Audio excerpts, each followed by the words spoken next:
સુરતના જાણીતા હીરા ઉદ્યોગપતિ અને રાજ્યસભા સાંસદ ગોવિંદ ધોળકિયાની એસઆરકે કંપની પાસે ₹25 લાખની ખંડણી માંગવામાં આવતા ચકચાર મચી ગઈ છે.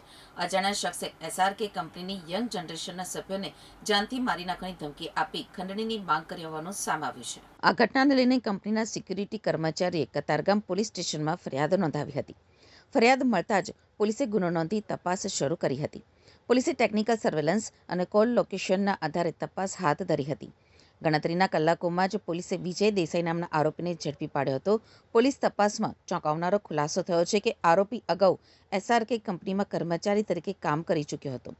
શેરબજારમાં થયેલા અંદાજે ₹15 થી ₹20 લાખના દેવાને ચૂકવવા માટે આરોપીએ ખંડણીનો શોર્ટકટ અપનાવ્યો હોવાનું પણ પોલીસ તપાસમાં સામે આવ્યું છે. પોલીસના જણાવ્યા મુજબ આરોપીએ પોતાની ઓળખ છુપાવવા માટે ભિક્ષુકના નામે સિમ કાર્ડ મેળવ્યું હતું. ખંડણી માટે ઉપયોગમાં લેવાયેલો મોબાઈલ ફોન પણ નદીમાં ફેંકી પુરાવા નષ્ટ કરવાનો પ્રયાસ કર્યો હતો. હાલ કતારગામ પોલીસે આરોપીની ધરપકડ કરી સમગ્ર મામલે વધુ તપાસ હાથ ધરી છે.